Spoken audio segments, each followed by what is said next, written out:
IPS training നടന്നുകൊണ്ടിരിക്കുന്ന ഒരു candidate ഉണ്ട്. മലയാളികളിൽ നിന്ന് ഒന്നാമത് വന്നിരിക്കുന്ന 4ാമത്തെ റാങ്കുകാരനാണ്. സിദ്ധാർത്ഥ് രാംകുമാർ എന്ന് പറഞ്ഞ ഒരു ഇപ്പോൾ IPS ട്രെയിനിങ്ങിലുള്ള ഒരു ഓഫീസറാണ്. അദ്ദേഹത്തിന്റെ എത്രാമത്തെ ചാൻസ് ആണെന്ന് അറിയാവോ? ഇത് IAS വരുന്നത് 5ാമത്തെ ചാൻസ് ആണ്. ഈ ഒരു 5 ചാൻസ് എഴുതുക സിവിൽ സർവീസസ് എന്ന് പറഞ്ഞാൽ എന്താണെന്ന് നിങ്ങൾ ആലോചിച്ച് നോക്കിയിട്ടുണ്ടോ? നിങ്ങൾ എല്ലാവരും പരീക്ഷ എഴുതുന്ന ആൾക്കാരാ, ഇഷ്ടം പോലെ പരീക്ഷ എഴുതാറുണ്ട്. ഒരു പരീക്ഷ ഒരു വട്ടം എഴുതി മാർക്ക് ഇച്ചിരി കുറഞ്ഞുപോയി, അടുത്ത ഒരു വർഷം കഴിഞ്ഞിട്ടേ പിന്നെ അടുത്ത പരീക്ഷ ഉള്ളൂ എന്ന് വിചാരിക്കുക, അപ്പോൾ വീണ്ടും എഴുതി, അപ്പോഴും മാർക്ക് നമ്മൾ വിചാരിക്കുന്ന ഇടത്തെത്തിയില്ല, അടുത്ത വർഷം വീണ്ടും എഴുതി, അപ്പോഴും കിട്ടാതെ അടുത്ത വർഷം വീണ്ടും എഴുതി, വീണ്ടും ഒരു അടുത്ത വർഷം എഴുതണമെങ്കിൽ ഈ 5 വർഷക്കാലം നമ്മുടെ മനസ്സിലൂടെ മിനിമം 5 വർഷമാണ്, ആദ്യം ചിലപ്പം 2 വർഷത്തിന്റെ ഒക്കെ ഗ്യാപ്പ് എടുത്തിട്ടായിരിക്കും എഴുതുക. അപ്പം ഈ 5 വർഷക്കാലം മോട്ടിവേഷൻ ഇങ്ങനെ മേളിൽ നിൽക്കണമെങ്കിൽ എന്തായിരിക്കും കാരണം? അതാണ്, അതായത് നിങ്ങളെല്ലാം വളരെ ഏറ്റവും മിടുക്കരായ കുട്ടികളാണ്. ഇനി മറ്റൊരു ഉദാഹരണം കൂടി പറഞ്ഞുതരാം. ഇതിനകത്ത് എല്ലാവരും ശ്രദ്ധിച്ച, നിങ്ങളിപ്പം TV കാണാത്തുണ്ട്, ഇല്ലായിരുന്നെങ്കിൽ സ്ഥിരമായിട്ട് ഇപ്പം അഭിമുഖം കേൾക്കുന്നുണ്ടായിരുന്നേനെ. ഇതിനകത്ത് തന്നെ എല്ലാവരും ശ്രദ്ധിച്ച ഒരു കുട്ടിയുണ്ട്. ആക്ച്വലി ആലപ്പുഴയിൽ ഞാനും കളക്ടറായിട്ട് വർക്ക് ചെയ്യുമ്പോൾ എൻ്റെ ഒപ്പം ഉണ്ടായിരുന്ന അഡീഷണൽ തഹസിൽദാർ ഗോപകുമാറിന്റെ മകള്. ആള് 7ാം ക്ലാസ്സിൽ പഠിക്കുന്ന സമയത്ത് അച്ഛനുമായിട്ട് യാത്ര ചെയ്യുമ്പോഴത്തേനും വീണ് ഒരു ആക്സിഡന്റ് ഉണ്ടായി, വലത് കൈ മുറിഞ്ഞുപോയി.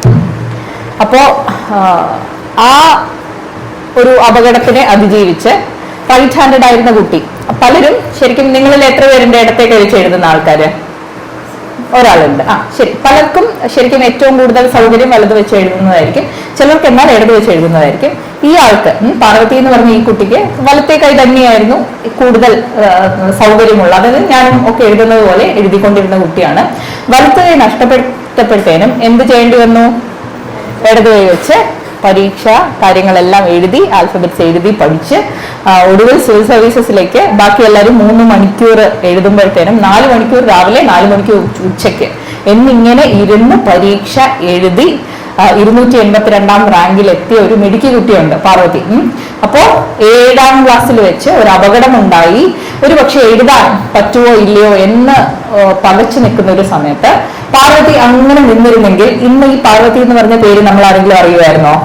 ഇല്ല. അപ്പം ജീവിതം എന്ന് പറയുന്നത് നമ്മളിലേക്ക് എന്ത് വരുന്നു എന്നുള്ളതേ അല്ല, നമ്മൾ അതിനകത്തുനിന്ന് എന്തെടുക്കുന്നു, എന്ത് ഓർത്ത് വെക്കാൻ തീരുമാനിക്കുന്നു, നമ്മൾ അതിനെ എങ്ങനെ കാണുന്നു എന്നുള്ളത് മാത്രമാണ്.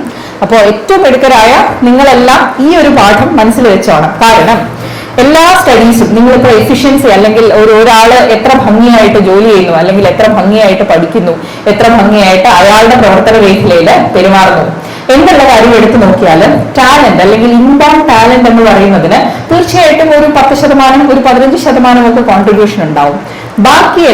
ബാക്കി മുഴുവനും എന്താണെന്നറിയാവോ?